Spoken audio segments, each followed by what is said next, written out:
Beyblade X is not as easy as it may seem. In most cases, the comments that I have around most of my reels is this about launching as hard as you can? There is no skill involved. I could win this. I could bring my Beyblade and win it in a flash. You guys are nothing in front of me. It obviously stems from ego, some banter and whatnot. But how true is that? I do feel like there is some element of randomness, some chaos, multiple factors that can lead to some surprising results. But in the end, it is all about finding consistencies in paths, combos, and performance, and overall deck building. Along with that, you have the aspect of your launches, how you counter your opponent's launches, and how well you can keep your composure. The thing about attending a Beyblade to X tournament, especially, is that yes, it is easy. You take whatever's working well, you launch hard, and you win. It is not that. When it comes to MFB Limited, if you were the only person who had something like a Y-Bank Dragoon BD145 RDF, you're guaranteed to score a lot of points. If you had other competitive combos, maybe Dio Cancer on Bearing Drive, or maybe a revisor E230 on RS. Perhaps your chances of winning were easy. Most of the matches were pre-decided before launch. What I mean is that in MFB standard, at least in standard format, it was quite easy who would win, because in most cases it will be Vivang Dragoon, because it could counter everything. It was the perfect combo for countering literally everything that you could throw at it. It is still to this day one of my favorite combos to ever exist, and that was that. Let's not no regress and get back to a retrospective on Beyblade competitive when it comes to MFB. Let's come back to Beyblade X.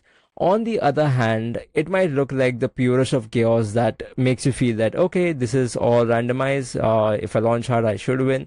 If I lose, it is because of the set randomness. But that's not the case. We have multiple data points across various battles where we can go ahead and say, yes, there are certain paths, there are certain ways, there are certain combos and decks which perform slightly better than the other ones out there. The ability to win improves exponentially when you include your skill level, as well as your ability to counter launches, as well as your ability to stay composed.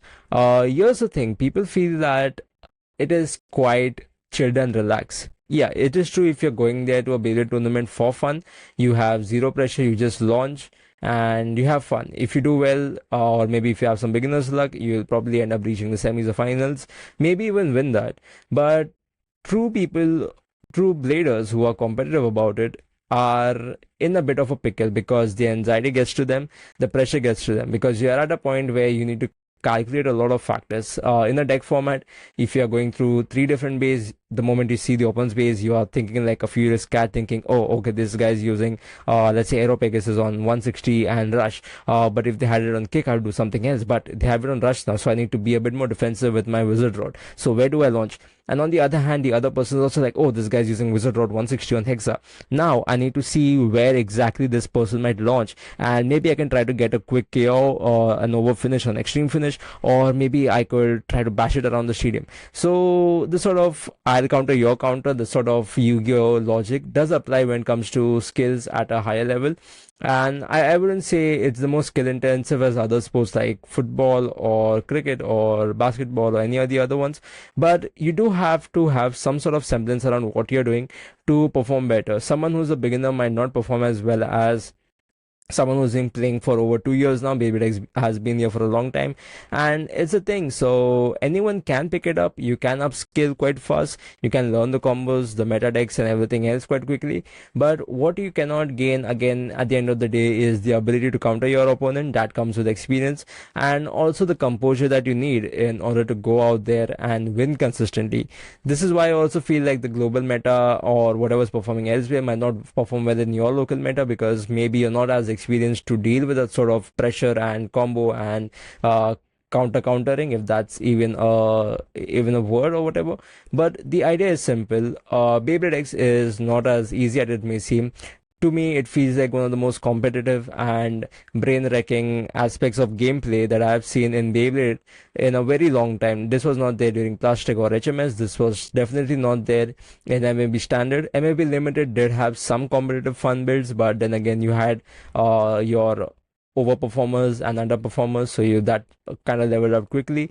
But in Beyblade X, there's new stuff launching. It is much more vivid because people are constantly experimenting. There is more accessibility with YouTube, social media, all of these platforms and groups.